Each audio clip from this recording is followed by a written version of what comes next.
Shalom Aleichem, everybody. Hope all is well. We are in the month of Adar. We are in a very, very special time right now. We are approaching the holiday of Purim. And this holiday of Adar is related to joy. As soon as this month increases, Misha Nechnas Adar, Marbi Besimcha. When this month enters, we have to increase in joy. Joy is so powerful that it changes reality around us. And we have to, the joy has to penetrate our hearts. We know that we learned, and we're speaking about it in the past short YouTube short video. We're speaking about the spheres, the Kabbalistic attributes of reality, that all of reality is made up of different attributes, that God creates a world with a specific formula. And what I'm trying to get with this is the higher part of this formula of our consciousness is our intellect. Our intellect is higher than our emotions. Why? But because our emotions are an extension of our intellect. When we understand something, that something is good for us, we feel a love for that certain thing. When we feel that something is powerful, we can feel a fear of that certain thing, an awe of that certain thing. Of course, has to be our relationship with Hashem. We have to think about Hashem. We have to spend our days spending a lot of time per day thinking about Hashem. And this thinking about Hashem, about His greatness, will give birth to emotions for Hashem.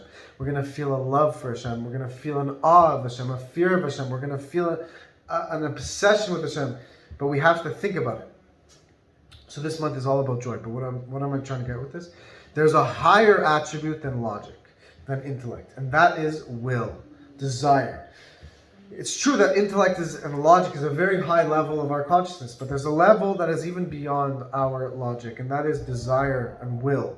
A parent loves their child not for logical reasons, not because they understand why they should love their child. It is a love that is so innate, it is so intense that it supersedes and it transcends logic.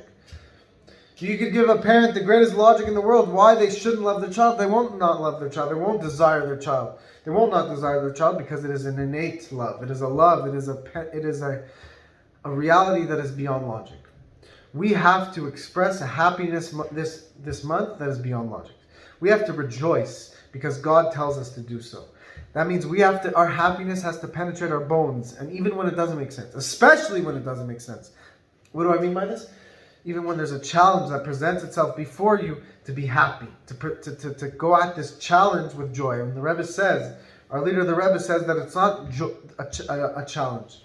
It is really an opportunity. Whatever you're going through, go at it with joy. Go through it with joy. And the joy will permeate and will shine forth throughout all of your experience.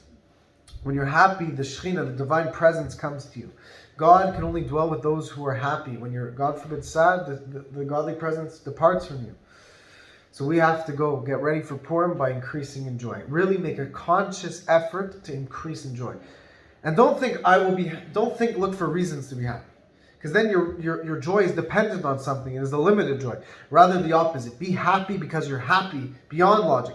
And then you'll find reasons and ways to express that happiness. What do I mean? If you're always looking for happiness, so you'll find it sometimes, and sometimes you won't find it.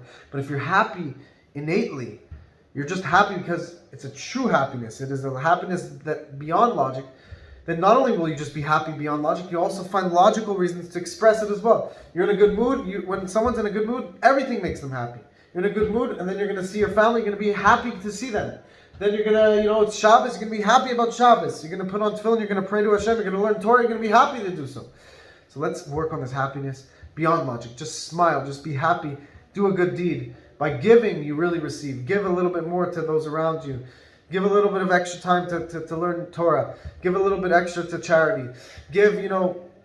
Pray a little bit longer. Say the words a little bit slower. Concentrate on the words a little bit more.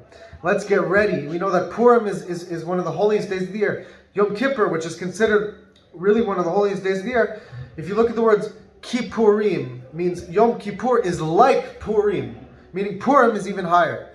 There's an incredible light that is going to be revealed in the world this Purim. And now we're starting to get into it now, because now we're in the month, and everything starts with the month of Adar. Purim starts from the beginning of Adar, our preparations. Let's work on ourselves. Let's refine ourselves. Let's get ready for the coming of Mashiach. That we know that when Mashiach comes, the light of God is going to be so powerful, and every single day that all the holidays will be nullified. What does it mean? They won't stand out as much. Like when you have a flashlight in front of the sun, it doesn't show so much. When the Mashiach comes, the light of God is going to be so bright that all the holidays are just going to be, they're going to not be stand out as much, is the best way to put it. They're going to still exist, but they won't stand out as much. But Purim will still stand out. Purim is the only holiday that will still stand out in the times of Mashiach. It will still be a unique light. So let's tap into the days of Mashiach now already by celebrating, getting ready for Adar. And this is all happening. All the events, my friends, that are happening around the world are a preparation for the coming Mashiach. We have to pay attention. Focus on what's happening around the world. Focus on what's happening. See the news and see it not just as the news, as what's going on. Recognize that this is the Almighty moving the pieces, the chess pieces together, moving the puzzle pieces together to bring the full picture of the coming Mashiach. May Hashem bless you all. May you experience the coming Mashiach today. Let's get ready. Let's do a little bit more. Like, comment, share, subscribe. Help support us. Donate to the Torah Channel. May we all merit the coming of Mashiach immediately.